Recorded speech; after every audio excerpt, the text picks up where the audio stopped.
Good Tuesday evening, everyone. Thanks for joining us for Western Mass News at 6. I'm Chris Pisano. Let's take a quick look at what's making the latest headlines. Governor Charlie Baker today extending the state's stay-at-home order until May 18th. And all non-essential businesses will be closed until that date as well. Researchers across the country are studying what they can do to create a vaccine to treat COVID-19. And a local college pushing for higher enrollment during the coronavirus pandemic. Massachusetts non-essential businesses will remain closed until May 18th. The governor making the announcement today, along with extending the stay-at-home advisory to that date as well. And Western Mass News reporter Audrey Russo was at the governor's briefing today at the State House getting answers, and she joins us now live in Springfield with more. Audrey. The governor today said that it's unlikely that Western Mass will be able to open up before other parts of the state, despite the fact that our local hospitalization rates for COVID-19 are showing a downward trend. The governor, however, did announce a new committee, which he says will formulate a reopening plan in phases for the state. I spoke exclusively over the phone with East Hampton Mayor Nicole LaChapelle. She's one of the members of that committee representing Western Mass. This group, while small, has a lot of people on it who are very qualified. Governor Charlie Baker announcing a new committee to formulate a reopening plan for Massachusetts. This as the COVID-19 non-essential business closures have been extended to May 18th. Led by Lieutenant Governor Karen Polito, this committee is comprised of health, business, and government leaders statewide. Working with the metro mayors, working with the local government officials statewide, from the Berkshires to the Cape and the Islands. Their insight is key. It's an honor, and it's also a great responsibility. East Hampton Mayor Nicole LaChapelle has been named a member of the reopening committee. Mayor LaChapelle explains to Western Mass News the reason why she was selected. It's a small city in Western Mass, and also one that is fueled our economic buzz and success has been fueled by small businesses.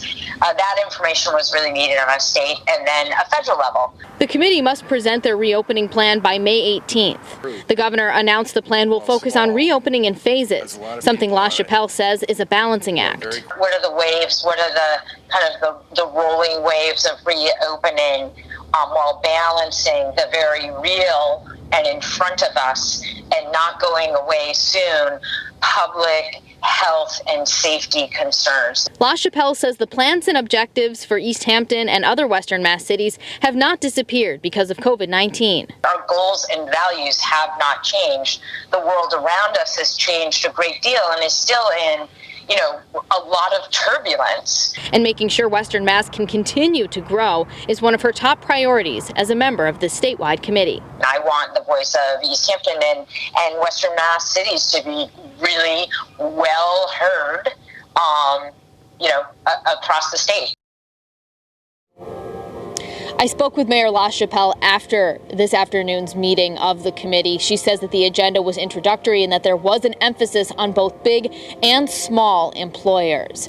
Now, another Western Mass voice that's represented in this committee is CEO and President of Baystate Health, Dr. Mark Kerouac. Live in Springfield, Audrey Russo for Western Mass News. Audrey, thank you for that live report. The Mass Department of Public Health releasing the latest coronavirus numbers. So far, the number of tests conducted is 254,500. The Department of Public Health confirming 58,302 cases. That is up more than 1,800 from yesterday. 3,153 people have died from COVID-19, with 150 new deaths reported today.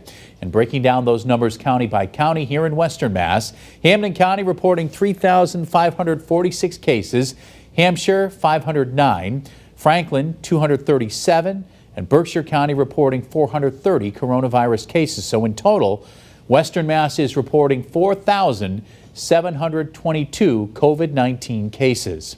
And as the coronavirus continues to sweep across the nation, all eyes are on the end goal, a possible vaccine that would stop this virus.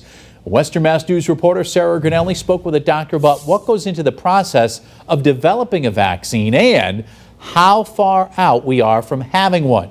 She joins us live outside Mercy Medical Center with the very latest. Sarah. Chris, we spoke with a chief medical officer here at Mercy who says creating a vaccine is a long process. A vaccine for the novel coronavirus is possibly the best hope for ending the pandemic.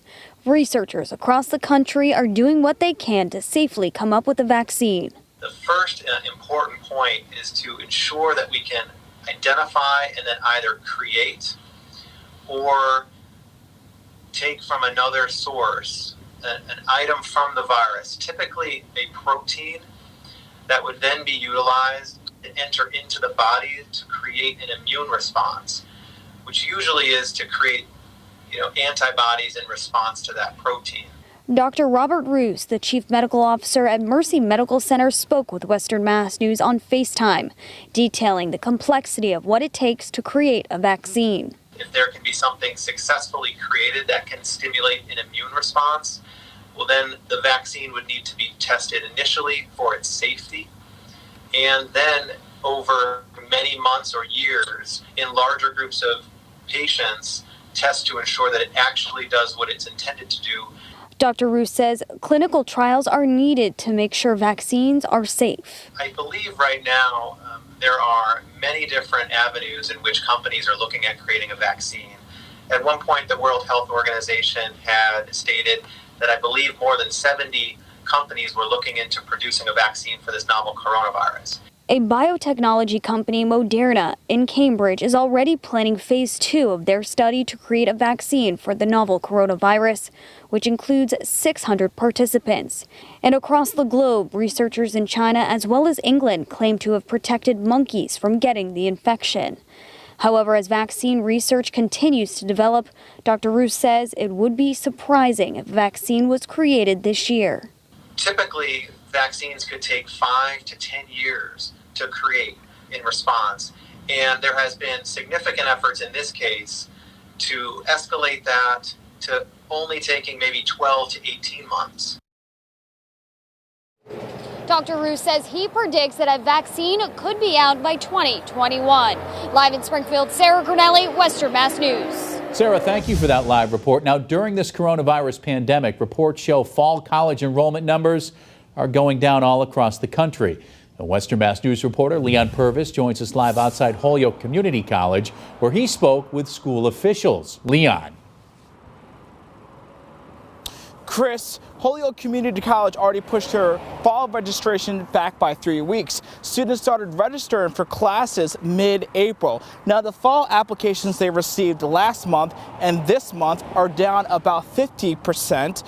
Fall applications overall are down 18%. Summer classes are scheduled to be online. Now, the Vice President of Academic and Student Affairs tells Western Mass News enrollment numbers could surge before classes back in session. That they might delay going to four-year college. So there might be students who decide that community college is an alternative. And so we might see some students making decisions later in the summer to go to community college instead of a four-year option. Rachel Rubenstein adds that HCC officials are having conversations about fall online learning or what an on-campus fall semester would look like. Holyoke students can register for classes here through August. Live in Holyoke, Leon Purvis, Western Mass News. Leon, thank you for that report.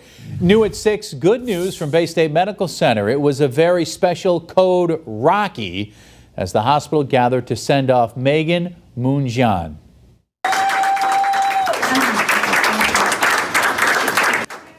Baystate Health sharing this special moment with Western Mass News.